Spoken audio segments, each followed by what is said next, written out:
ಮಾಜಿ ಪ್ರಧಾನಿ ಎಚ್.ಡಿ. ದೇವೇಗೌಡ ಅವರ ಧರ್ಮಪತ್ನಿ ಚೆನ್ನಮ್ಮ ಅವರ ಪಾರ್ಥಿವ ಶರೀರವನ್ನು ಹೊತ್ತ ಶ್ರದ್ಧಾಂಜಲಿ ವಾಹನವು ಭಾನುವಾರ ರಾತ್ರಿ ಜಿಲ್ಲೆಯ ಹೆಬ್ಬಾಗಿಲಾದ ಚನ್ನರಾಯಪಟ್ಟಣ ತಾಲೂಕಿನ ಗಡಿಭಾಗಕ್ಕೆ ಆಗಮಿಸಿತು.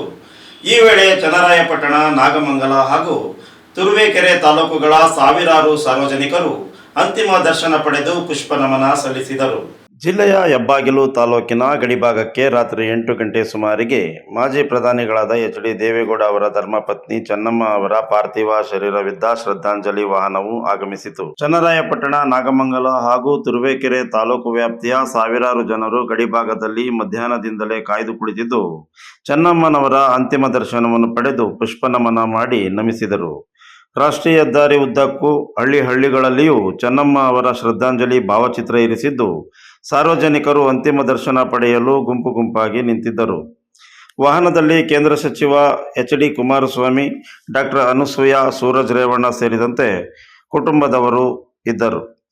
ಸಂಜೆ ಸುಮಾರಿನಲ್ಲಿ ಮಾಜಿ ಪ್ರಧಾನಿ ಎಚ್.ಡಿ. ದೇವೇಗೌಡರು ಆಗಮಿಸಿದಾಗ ಲೋಕಸಭಾ ಸದಸ್ಯ ಶ್ರೇಯಸ್ ಪಟೇಲ್, ಶಾಸಕರಾದ ಕೆ.ಎಂ. ಶಿವಲಿಂಗೇಗೌಡ, ಸಿ.ಎನ್. ಬಾಲಕೃಷ್ಣ, ಮಾಜಿ ಶಾಸಕರಾದ ಪುಟ್ಟೇಗೌಡ, ಗೋಪಾಲಸ್ವಾಮಿ ಸೇರಿದಂತೆ ಪ್ರಮುಖ ನಾಯಕರು ಭೇಟಿ ಮಾಡಿ ನಮಸ್ಕರಿಸಿ ಸಾಂತ್ವನ ಹೇಳಿದರು.